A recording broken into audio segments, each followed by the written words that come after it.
하던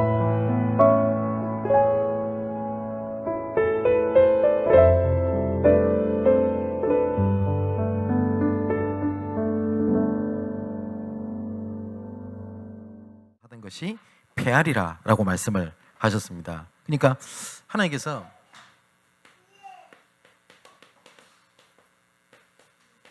온전하게 하시는 그때, 그러니까 그날, 그때,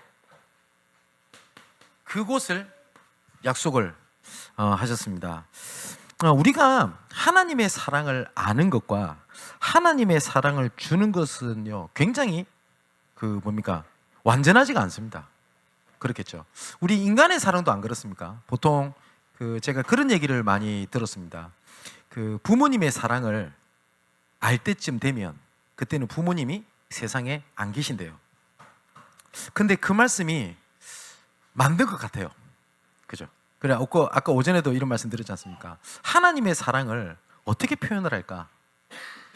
근데 그래서 여러 가지 이해가 되고 이런 예와 여러 가지 해보려고 막 몸부림을 쳤어요, 한 주일 동안. 근데 없다라는 생각이 좀 들었습니다. 그래서 우리는 성경 구절만 보자 이렇게 얘기를 드렸는데, 특히 우리 주보에 나오는 성경 구절을 꼭 한 주간 묵상해서 하나님의 사랑을 누리는 그날이 되기를 바랍니다. 그리고 우리 구절을 보니까 우리는 부분적으로 알고 부분적으로 예언하니 온전한 것이 올 때는 부분적으로 하던 것이 패하게 될 거다. 그러니까 온전한 것이 올 때는 예수님의 재림의 때를 얘기를 합니다. 그리고 예수님의 재림의 때에, 그리고 그때까지 온전함을 하나님께서 점점 선명하게 나타내시겠다라고 말씀을 하셨습니다. 우리가 사역을 하면서 그 다음에 살아가면서 중요한 게 있어요. 그러니까 보니까 10절에 보니까 온전한 것이 올 때에 라고 돼 있고, 12절의 말씀에도 보니까 뭐라고 되니까 마지막에 보니까 그때에는 주께서 나를 아신 것 같이 내가 온전히 알리라 라고 말씀을 하셨거든요. 하나님께서 그날 그때 그곳을 약속을 하셨습니다. 그런데 참 그런 생각이 많이 듭니다. 제가 인생을 많이 산 것도 아니고 사역을 굉장히 잘하는 것도 아니겠습니다만은,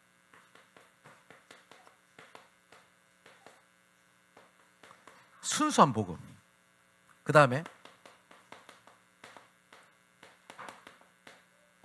하나님은 이거를 원하신다는 생각을 참 많이 하게 됩니다.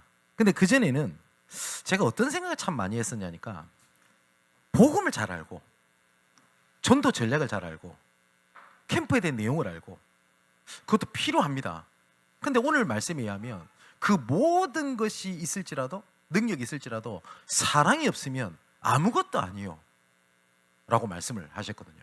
근데 하나님께서는 우리에게 원하시는 것은, 우리가 복음을 알면 얼마나 알겠어요? 그죠? 우리가 하나님을 알면 얼마나 알겠습니까?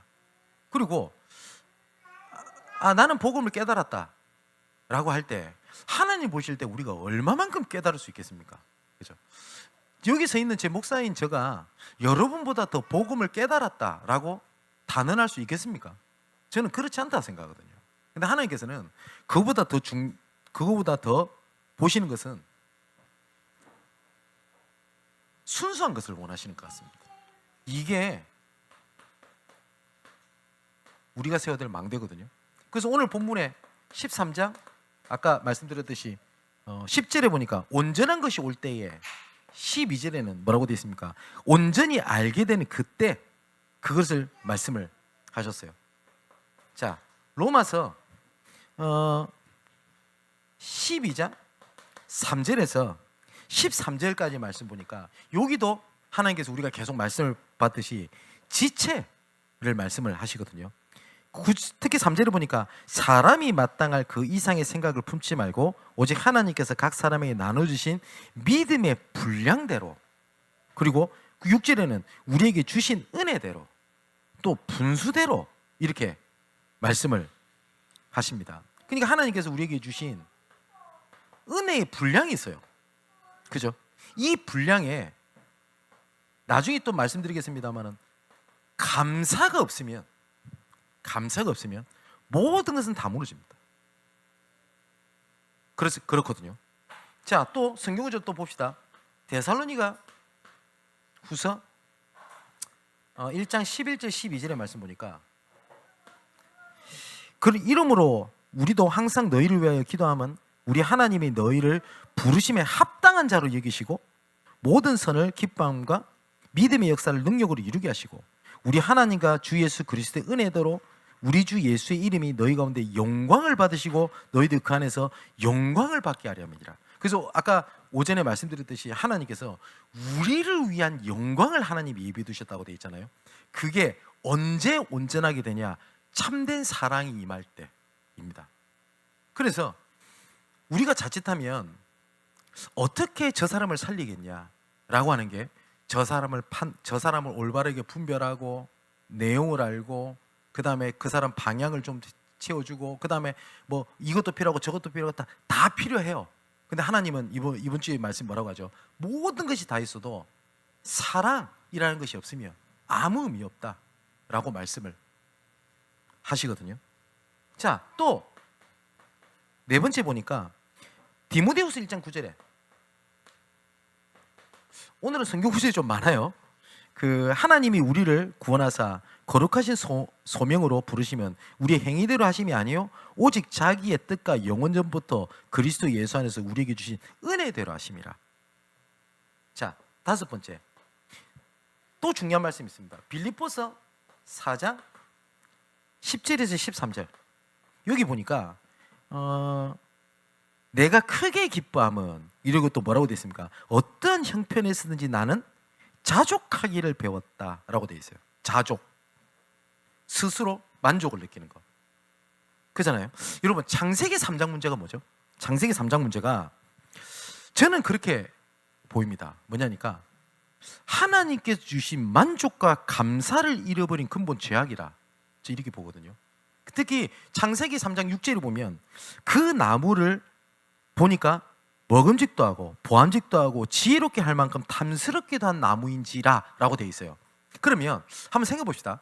하나님께서 에덴 동산에 나무를 지었을 때 선악과만 화려하고 다른 실과 나무는 보잘것 없었을까요? 그렇지 않거든요. 성경에 보니까 하나님께서 천지를 창조하실 때 종류대로 지으셨고 종류대로 아름답게 지으셨다라고 되어 있어요. 그러니까 다른 실과를 먹어도 되잖아요. 근데 다른 실과를 봤을 때 만족과 감사가 없는 거예요. 그러니까 하지 말라고 하는 게 좀 더 크게 보이고 더 화려하게 보이는 겁니다. 그렇지 않나요?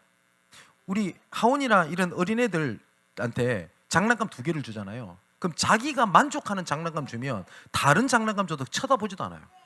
그죠? 근데 내가 지금 갖고 있는 게 만족이 없어. 주는 대로 다 잡아요. 그렇겠죠? 한번 생각해 보세요. 하나님께서 주신 은혜가 자족, 만족이 있다면 다른 것에 한눈을 팔겠어요? 그렇지 않겠죠? 또 보십시오. 디모데전서에 똑같은 말씀인데 디모데전서 6장 3절에서 6절의 말씀 보니까 뭐라고 되어 있냐니까 교만하여 아무것도 알지 못하고 변론과 언쟁을 좋아하고 투기와 분쟁과 비방과 악한 생각과 마음이 부패하고 진리를 잃어버려 경건의 이익의 방도로 생각하는 자들의 다툼. 그 말씀하시면서 뭐라고 하냐? 그러나 자족하는 마음이 있으면 경건은 큰 이익이 되느니라. 자족하는 하나님 앞에 감사하고 만족하는 그 마음이 있으면 여러 가지에 대한 갈등, 문제 이런 것들이 전부 다 이익이 된다라고 말씀을 하세요. 정말 우리 교회 여러분들은 하나님 앞에 많은 지혜, 많은 지식, 많은 응답, 많은 증거 그거보다는 정말 하나님 앞에 순수하게 되기를 주님의 이름으로 축원을 드립니다. 두 번째 뭘 얘기를 하시냐? 11절에 재미있는 얘기를 해요. 내가 어렸을 때는 말하던 것이 어린아이와 같고 깨닫는 것이 어린아이와 같고 생각하는 것이 어린아이와 같다가 장성한 사람이 되어서는 어린아이의 길을 버렸노라 라고 되어 있습니다. 여기 보니까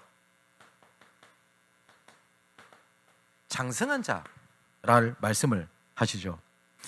그러면 쉽게 말하면 뭐죠? 어릴 때는 여러분 어릴 때는요 어린아이가 사랑을 받는데 모든 것이 갈구를 하지 사랑을 주는 것에 대해서는 모릅니다. 어린아이 때는. 그죠? 누가 그러래요? 그 어린아이가 굉장히 약해 보여도 나중에 하원이 보면 시켜보세요. 어린아이일수록 이 움켜잡는 힘이 굉장히 강하다고 합니다. 그래서 조그마한 어린애들 있죠. 철봉 같은 데 매달리면 사람이 여러분 성인 여자분들 철봉에 오래 못 매달리죠.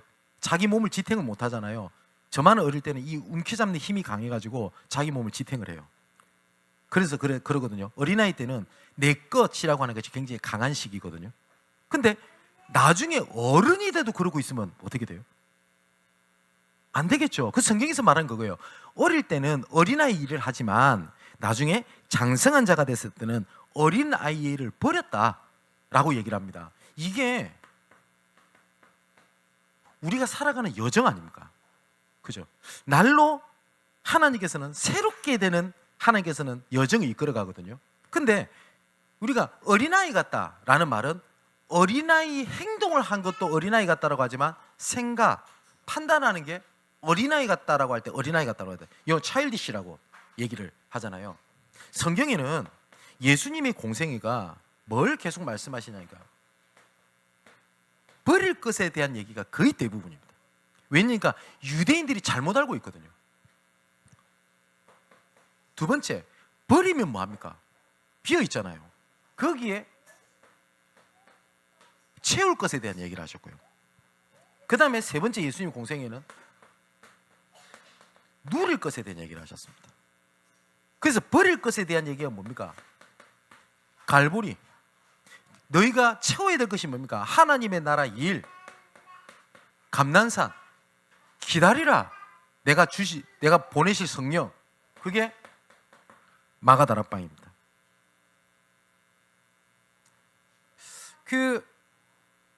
금요전도학교 때 말씀을 드렸잖아요. 내가 무엇에 대하여 망대를 세우고 있냐라는 게 결국 여정을 결정을 짓는다고요. 그래서 히틀러 예를 또 들었잖아요. 히틀러가 왜 그렇게 유대인들을 그렇게 핍박을 했어요. 근데 이 사람의 일대기를 보면 아버지가 일찍 죽었는지 아니면은 이혼을 했는지 모르겠습니다. 근데 히틀러가 계부 밑에서 큽니다. 근데 그 계부한테 굉장히 고난을 당해요. 근데 그 계부가 누구냐? 유대인이었어요. 그 분노입니다. 그죠? 근데 어린아이가 장성일 때가 되면 어떻게 돼요? 어릴 때 혹시 일반 장성한 사람들은 부모님한테 옛날에 어려움 당하고 했던 것들을 이해를 하잖아요. 그게 어른이잖아요. 그런데 히틀러는 그 상태가 그대로 머물러 있어요. 여러분, 이 상처라고 하는 게 그렇게 무서워요. 내가 그 부분에 상처를 딱 입게 되죠. 그 부분은 장성하고 성장을 해도 그 영적인 그 상태는요, 딱 정체가 돼 있어요. 어린아이 때를 그대로 가지고 있어요. 그거를. 그래서 나중에 결국은 히틀러가 정권을 딱 잡게 되고 권력을 딱 잡게 됐을 때 그거를 어디에 쓰죠? 상처를 위해서 쓰잖아요. 그죠?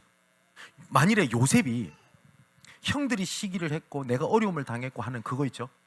그것이 상처를 망대를 가지고 살아가면 어떻게 됩니까? 나중에 총리가 딱 되잖아요. 총리가 그 상태에서는 총리가 되는 게 응답이 아니라 그게 저주입니다. 히틀러는 정권을 안 잡았는 게 나을지도 몰라요.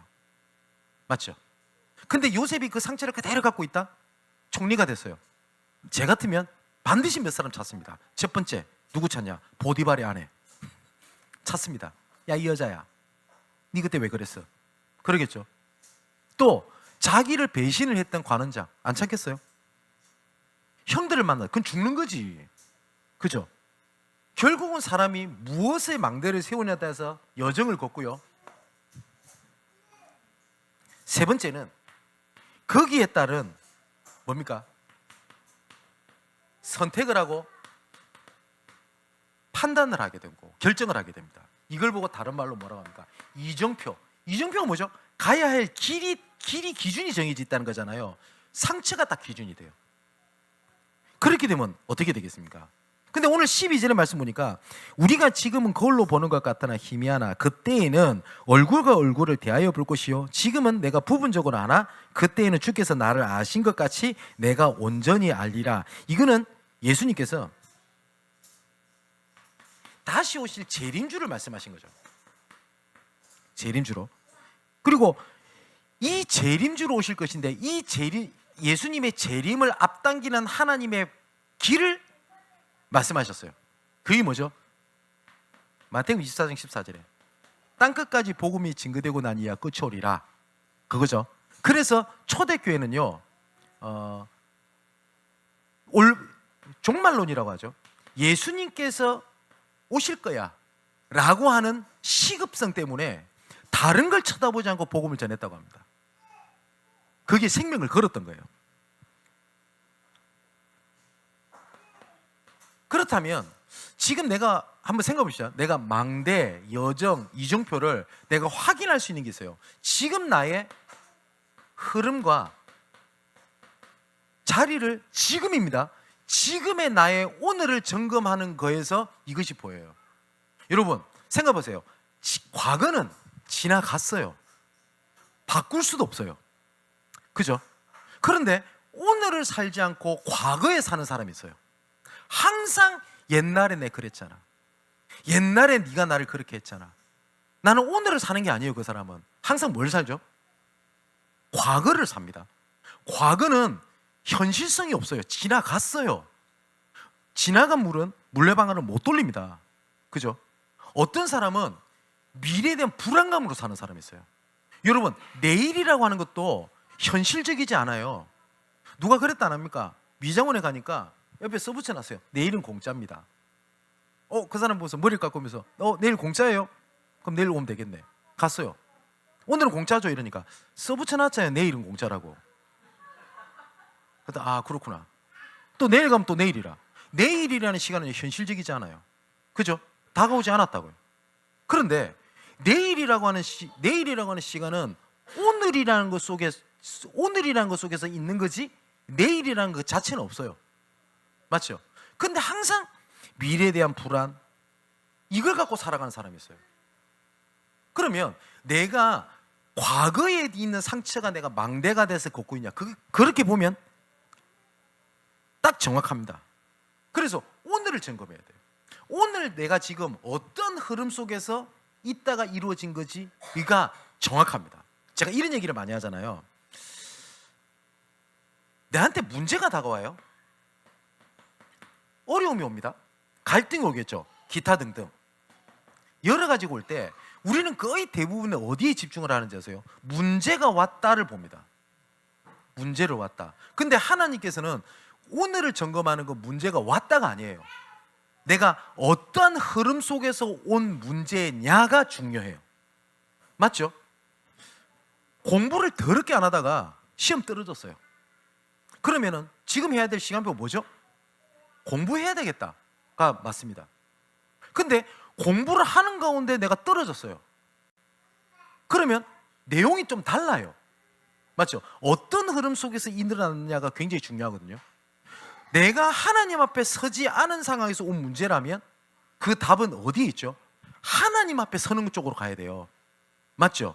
그런데 그 흐름을 잊지 못하니까 자꾸 어떻게 생각이 되냐? 문제가 오면 하나님 앞에 서야 된다는 건 아는데 뭐에 자꾸 집중을 하게 됩니까? 문제 해결에 집중을 해야 돼요. 방향이 완전히 틀려버린 겁니다. 그죠? 그래서 제일 중요한 게 내가 어떤 흐름 속에서 지금 일어난 일이지? 를 점검하는 게 제일 하나님 앞에 인도받기 좋은 겁니다. 근데 대부분 그렇게 안 봐요. 눈앞에 온 문제를 봐요. 내가 하나님 앞에 올바르게 쓰지 않았는데 돈이 잘 벌려요. 그 응답 아닙니다. 그 재앙입니다. 그거. 그죠? 자, 창세기 6장에 뭐라고 돼 있죠? 점점 사람이 번성하기 시작할 때예요. 좋은 얘기 아닙니까? 번성했다는데. 그죠? 근데 그때가 우리가 알다시피 뭐야? 네피림 시대. 그 사람이 뭘 하죠? 자기가 원하는 것을 해요. 아니, 내가 원하는 것을 하는 게 죄란 말입니까? 성경에서 그 말이 아닙니다. 생각과 판단하는 모든 것이 하나님 앞에 악할 뿐임을 보시고 이 인간을 창조하신 것을 한탄하사 지면에서 쓸어버리기를 원하셨다라고 되어 있어요. 그러면 이 사람들의 흐름이 어떠냐가 되게 중요하지 않습니까? 그러면 중요합니다. 내가 어떤 흐름 속에서 온 문제지를 봐야 돼요. 그죠? 내가 하나님 앞에 올바르게 쓰지 않은 상황에서 온 문제다. 내가 하나님 앞에 서야 되는 게 시간표입니다. 근데 내가 하나님 앞에 올바르게 서서 결단을 했는데 문제가 왔어. 그럼 그건 뭐죠? 그 뒤에 하나님의 계획이 있다는 얘기예요. 그렇게 찾아 들어가는 거지, 우리는 거의 대부분 눈이 여기에 묶여 있는 겁니다. 그러면 하나님께서 온전하게 하시는 그날, 그때, 그곳, 그것을 누릴 수 있는 가장 최고의 시간 언제냐? 오늘입니다. 자, 보세요. 오늘이라고 하는 시간 속에 복음의 눈으로 보게 되니 과거가 문제가 아니라 발판이 되고요, 미래가 확신이 되는 겁니다. 그죠? 그럼 한번 생각해 보세요. 오늘이라고 하는 시간을 없애버리면 지나갔던 과거는 절대 발판이 안 됩니다. 단지 내 머릿속의 기억입니다. 미래라고 하는 건 없어요. 단지 내 기준에 불안함밖에 없어요. 그래서 거의 대부분이, 그런데 이 사단이 딱 뭘 쏟게 만들죠? 현실 도피하게 만들잖아요. 그래가지고 미래에 허황된 뭡니까? 소망만 품고 살아가요. 몽상가. 그죠? 근데 하나님은 계속 말씀하시는 게 있습니다. 지금.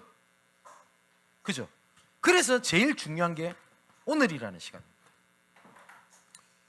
자, 마지막 13절에 보니까 그런즉 믿음, 소망, 사랑, 이 세 가지는 항상 있을 것인데 그 중에 제일은 사랑이다 라고 되어 있습니다. 모든 것은 영원하지 않는데 이 사랑은 영원하다 라고 말씀을 하셨어요. 여러분, 사랑할 때 제가 오전에 그런 말씀 드렸잖아요. 사랑은 감정이 아닙니다. 그런데 참 세상 문화가 하나님의 사랑을 오해하게 만들었던 것 같아요. 사랑은 감정이 아니에요. 사랑은, 아니, 감정 자체가 필요 없다가 아니라 감정만에 국한되지 않아요. 근데 세상에서는 사랑을요, 너무 감정적인 화려한 것으로 꾸며놨어요. 근데 이 사랑이 진짜 불행해지는 게 뭔지 아세요? 사랑은요, 내가 기준을 들 때 내가 받는 사랑이든 주는 사랑이든 만족이 없어요. 절대로.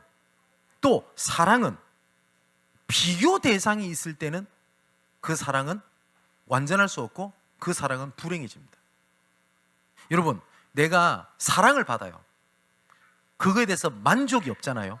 단지 사랑을 주는 것, 사랑을 하는 사람에 대한 감사가 없으면 어떻게 되는지 압니까? 뭐 쉽게 말하면 이겁니다. 막장 드라마. 야, 옆집 남편은 어떻게 하는지 알아? 나도 그렇게 해줘. 얼마나 불행합니까? 해줘요. 만족 있는 줄 아세요? 인스타를 보니까 또 다른 게 있네. 나는 왜 이렇게 안 해줘? 여러분, 그렇지 않나요? 여러분, 항상 이 사단이 가져다 주는 잘못된 생각이 뭔지 아세요? 비교의식이에요. 비교의식. 하나님은 너희는 내 앞에 완전하다라고 하는, 굳이 비교를 할 수 있는 것은 뭐냐니까 하나님 앞에 섰을 때를 계속 얘기하세요. 너희는 내 앞에 완전하다라고 얘기를 해요. 그런데 이 사단은 자꾸 뭐예요? 다른 걸 해가지고 비교를 하게 만들어요. 나는 흙수저야. 나는 소망이 없어. 왜 나는 저런 사람처럼 응답을 못 받지? 비교의식을 가지게 돼요. 근데 성경은 비교의식을 말씀하고 있지 않아요. 창조의식을 얘기를 하거든요. 그게 사랑입니다. 사랑. 부모님이 내 자녀를 사랑할 때, 아따, 내 옆집 애처럼만 좀 자랐으면 참 좋겠다, 이리 생각하고 키우는 부모 없어요. 목사님 있는 것 같은데요. 찾아보세요. 계모일 수도 있습니다. 정상적이지 않아요. 맞죠? 진짜 부모는요, 그 자체로가 좋아요. 비교가 없어요. 비교 대상이 없다니까요. 그 자체로 사랑해요. 하나님은 똑같이 우리를 얘기를 하는 거예요. 우리는 뭐라 하는지 압니까? 나는 저 집사님보다 못하고, 나는 목사님보다 못하고, 저 사람보다 못하는데 하나님 그렇게 안 본다고요. 나는 너를 그 자체를 사랑해 라고 얘기를 해요. 그래서 믿음, 소망, 사랑, 이 세 가지는 항상 있을 것인데 그 중에 제일은 사랑이라 라고 말씀을 하셨습니다. 그래서 우리 청년들 기억해야 될 게 있습니다. 사랑, 이러니까 연애와 결혼이 아니고요, 사랑할 수 있으면 수용할 수 있어요. 이 수용을 할 수 있다는 것은 뭐냐니까, 그 사람에 대한 계획이 있고 기대함이 있잖아요. 자, 우리가 계획 이러니까 조금 거창하게 들리니까 일반적인 단어로 써볼게요. 기대하는 것. 내 자녀를 기대하는 마음이 있잖아요. 그렇기 때문에 수용할 수 있어요. 내 자녀가 언젠가는 변할 거야. 자, 인간적인 얘기를 해볼게요. 우리 자녀가 좋은 일을 할 거야. 우리 다른 사람이 다 욕을 해도 그래도 우리 애는 착해. 그 있잖아요. 그 계획, 기대감이 있으니까 그거를 받아들일 수 있어요. 그리고 욕을 가지고는 우리가 한계가 온단 말이에요. 그래서 성경에서는 뭘 얘기를 했냐? 초월을 얘기한 겁니다. 그래서 하나님께서 뭘 말씀하시냐? 능력을 말씀하신 거예요. 내가 너와 함께 하겠다. 내가 보좌의 능력으로 역사하겠다. 힘을 주겠다라고 말씀을 하셨습니다. 왜 이렇게 해야 되죠? 마지막 우리의 결론은 증인되게 하시는 계획이 있기 때문에 그렇습니다. 그죠? 자, 그러면 간략하게 요셉을 예를 들어 보겠습니다. 요셉이 가정 문제, 그리고 노예에 잡혀가 억울함, 감옥에 갔을 때 힘든 이 모든 것이 뭐인 걸 봤죠? 하나님의 계획인 줄 알았기 때문에 그것을 용서하고 이해할 수 있는 거잖아요. 그래서 창세기 45장 5절에 보니까 당신들이 날 이곳에 팔았다고 해서 근심하지 마소서, 한탄하지 마소서, 하나님의 생명을 구원하시려고 나를 당신들보다 먼저 보내신 겁니다. 수용입니다. 그죠? 제가 몇 번 말씀 안 드렸습니까? 여러분, 용서도요, 저는 용서가 어떤 제가 뭐 그릇이 커야 될 줄 알았어요. 그런데 하나님의 계획을 보이고 하나님의 하실 것이 보이잖아요. 그러면 용서는 되어진다고 하는 것이 맞아요. 제가 억울하게, 법적으로 억울하게 일을 다 한 적이 있어요. 뭐 제 인생을 아시는 분 알 거 아닙니까? 근데 그 내용을 잘 모르면 목사님은 진짜 그릇이 크구나. 아닙니다. 그 뒤에 하나님의 계획을 받고 하나님 증거를 받기 때문에 용서할 수가 있어요. 그죠? 자, 요셉이 수용만 해가지고는요, 나중에 결국 암 걸립니다. 화병 나서. 그죠? 근데 창세기 39장 2절에 뭐라고 되어 있습니까? 여호와께서 요셉과 함께 하심으로. 함께하는 은혜가 있었어요, 요셉에게는. 두 번째 뭐냐? 창세기 41장 38절에 이와 같이 하나님의 영에 감동된 사람을 우리가 어찌 찾을 수 있으리요? 그죠? 그 능력입니다. 여러분, 우리 특히 교사분들, 그 다음 우리 중직자분들, 저를 포함하여 모든 사역자분들, 수용하려는 것도 한계가 있습니다. 그죠? 여러분, 제가 아무리 이해력이 좋아도 모든 사람을 이해하겠어요? 이해되겠습니까? 안 된단 말이에요. 그런데 그걸 할 수 있는 힘이 뭐냐면, 내가 하나님 앞에 힘을 얻는 요구 없으면 반드시 뭐가 온지 압니까? 번아웃이 와요. 간혹가다 이런 사람을 많이 만납니다. 하나님의 일을 하다가 다 번아웃이 왔다. 예, 하나님 일을 했겠죠. 그런데 그 답이 오늘 본문에 있습니다. 뭐라고? 천사의 말을 하고 능력이 있고 산을 옮길 만한 믿음이 있고 다 있다 할지라도 사랑이 없으면 그건 아무런 유익이 없는 일. 조금 유익이 없다라고 한다니까 아무런 유익이 없는 일이라고 돼 있어요. 반대로요, 사랑이 있으면 지치질 않아요. 그러면 한번 우리 교사분들, 내가 혹시 담당하고 있는 이 사역에 대해서 혹시 하나님의 시선인 사랑보다 내가 하고자 하는 열정이 더 크지 않습니까? 굳이 쓰자면 하나님의 사랑이냐 내 열정이냐 했을 때 항상 부호가 이렇게 돼야 되는데 혹시 이렇게 돼 있지 않습니까? 그러면 사역은 지쳐요. 그죠? 그래서 이거는 행위를 말하는 게 아니라 한번 생각해 봅시다. 한번 제가 우리 청년들이나 혹시나 두 사역자들이 이런 얘기를 하면 저 한 번씩 이렇게 농담식으로 반문을 하는데 너무 바빠가지고 뭐 지치고 힘들고 뭐 내가 번아웃이 오고 그러면 제가 움직이는 스케줄대로 한번 살아보실랍니까? 그럼 죽겠네요. 근데 제가 하나님한테 참 받은 은혜가 제가 오늘 간증했지 않습니까? 저도 그랬다고요. 모든 게 다 지치고 다 놓고 싶고 그만두고 싶고 용서하고 들으세요. 그때 목회 길을 가는 것도 다시 생각해야 될 만큼 어려웠어요. 제 부목사 때. 근데 그 이유가 뭔지를 몰랐어요. 응답이 없냐? 아니에요. 열매가 없냐? 아니에요. 뭐가 문제 아세요? 하나님이 나에게 주신 그 사랑 있죠. 그게 없는 거예요. 그래서 계시록 2장에 보니까 내가 너희를 책망할 것이 나니 뭐라고 말씀하시냐? 너희 첫사랑을 버렸느니라. 그 전에 뭐라고 하죠? 너희들이 복음 앞에 있는 거 그리고 유혹 당하지 않게 하는 거 다 잘했어. 칭찬을 합니다. 그러나 내가 너희를 책망할 것이나니 너희는 나의 첫사랑을 버렸느니라. 그잖아요. 제가 뭐가 없어졌냐니까 열정은 대단합니다. 저는 지금도 하나님 앞에 단 한 번도 내가 하나님 앞에 현장을 향한 열정은 단 한 번도 준 적이 없습니다. 그런데 뭐가 없어졌는지 아세요? 제가 전도사 때 순수할 때는요, 어디 갔어? 순수할 때는 진짜 많이 울었어요. 사역하면서. 왜 많이 울었냐니까 응답이 아닙니다. 그냥 감사했어요. 뭐가 그리 감사했냐니까 저는 제 자신 알잖아요. 제가 오늘 안 그래도 설교하면서 저는 이사야 53장만 읽으면 울어요. 지금도.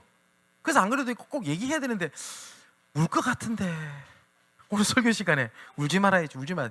수십 번을 다짐하고 섰는데, 근데 그가 찔리면 우리 허물 때문이에요. 저는 그것만 들으면 그렇게 하나님 앞에 눈물이 나요. 왜냐니까 저 하나님 앞에 부족한 건 너무 알거든요. 내 허물을 너무 알거든요. 근데 이런 나를 하나님이 얼마나 현장 살리는 게 시급하고 애가 타고, 어찌 그렇게 애가 타셨으면 훌륭한 사람 얼마나 많아요. 근데 이런 나를 하나님이 불러가지고 현장 뛰게 하십니까? 그 감격 있잖아요. 그것 때문에 너무 많이 울었어요. 진짜 많이 울었어요. 거의 매일 울었어요. 사역 마치고 오면서 울고. 근데 아까 제가 오전에 말씀드렸죠. 그때는 제가 부목사 때는 비교를 하면요, 그때 하나님을 아는 지식, 성경에 있는 내용, 전도 전략, 증거 훨씬 더 풍부합니다. 그죠? 근데 제가 사역 활동 올 때마다 꼭 운동장에 혼자 멍하니 혼자 서 있는 것처럼 외로움이 느껴졌다니까요. 외로운 거예요. 그래서 그만두고 싶다라는 생각을 했어요. 근데 그게 뭐였는지 아세요? 하나님 앞에서는 은혜가 없었던 거예요. 저는 잊지 못합니다, 그 기도를. 지금은 하나님 은혜로 어쩔 때는 12시 넘어서 들어갑니다. 제가 수요일 날은 제가 아무리 늦게 나와도 6시 반 전에 나와야 돼요. 그래야지 하루 일과를 다 제가 소화해야 됩니다. 그리고 다 수요일 날 소화해내고 집에 들어가면 11시 이렇게 돼요. 그날에는 제가 점심을 못 먹습니다. 만약에 저녁까지 건너뛰었다 하루 종일 굶어야 돼요. 그리고 딱 집에 들어가잖아요. 집에 들어갈 때는 저는 그 구절을 되게 좋아합니다. 제가 기도문 쓸 때 이런 말 많이 쓰죠. 아침에 주의 인자심을 나타내시며 밤마다 주의 성실하심을 베푸심이 좋으나이다. 하나님께서 아침에 인자심을 나타내신 것을 밤에는 주께서 성실하심의 일을 앞서 행하신 것을 확인할 수 있는 거예요. 그래서 저는 항상 저녁에 짧게는 1시간 안에, 길면 2시간, 3시간 걸립니다. 하루 일과를 생각하고 묵상하고 그 다음 걸 생각을 하고, 그 시간이 너무너무 좋아요. 그 시간에. 그래서 그 시간에 하나님 하신 걸 쭉 정리한 것들이 저한테는 사모들 아닙니까? 그잖아요. 그 너무 감사해요. 근데 저는 그게 없었다고요. 여러분 어떠십니까? 우리 교사분들 직장에 치이고 상사한테 치이고, 직장에는 항상 또라이가 한 명씩 있습니다. 그렇죠? 또라이 불변의 법칙이라고. 그 또라이한테 시달리고, 내가 장사를 한다, 꼭 진상이 있어요. 아까 우리 윤수비한테 사업 시작했는데 진상 없더냐고. 예, 나타날 겁니다. 네.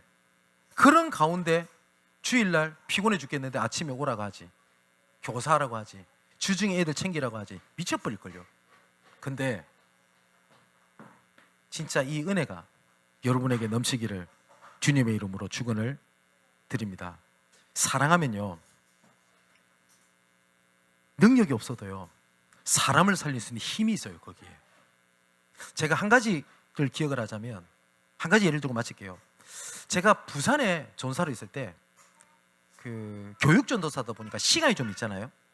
그래서 많은 교회를 찾아다녔어요. 한번 봤어요. 근데 지금은 그분 은퇴하셨을 겁니다. 부산에 저쪽에 자성대라는 데가 있어요. 부산에 그 자성대 교회라고 있습니다. 근데 고신축 교회인데 그 교회를 갔어요. 근데 나이 많이 목사님 계시는데 용서하고 드립시오. 판단하는 게 아니라 목사님이 설교를 너무 못해요. 아니, 이렇게 설교를 못하시는 분이 계시나? 내가 태어나서 그분보다 못하는 분을 못 봤어요. 근데 사람들이 모여요. 이상하대요. 근데 제가 몇 번 가고 알았어요. 이분이 설교가 다 끝나잖아요. 그리고 난 다음에 대표기도를 하시지 않습니까? 목회자들이. 그때 하나님 앞에 탁 엎드려가지고 기도하는데 저는 그 목사님을 잘 모릅니다. 그런데 뭘 느끼냐니까 목사님이 진짜 성도들을 사랑하는구나. 저 그거 느끼겠대요. 근데 그 교회를 통해서 사람들이 살아나는 걸 봤어요. 제가 말씀드렸죠. 수많은 능력, 산을 옮길 만한 믿음, 세상적인 여러 가지 배경, 그것에 하나님의 사랑이 들어갈 때 그게 나의 영광을 위해서 하나님의 능력이 나타나는 도구가 됩니다. 근데 그 사랑이 빠져버리면 저보고 만일에 전도라는 걸 두고 20시간 30시간을 강의를 해라, 하나님 주신 증거를 얘기해라 할 자신 있어요. 진짜. 왜냐? 계속 화해왔으니까. 근데 그게 여러분들을 향한, 현장을 향한 사랑이 없다. 성경에 뭐라고 되어 있다고요?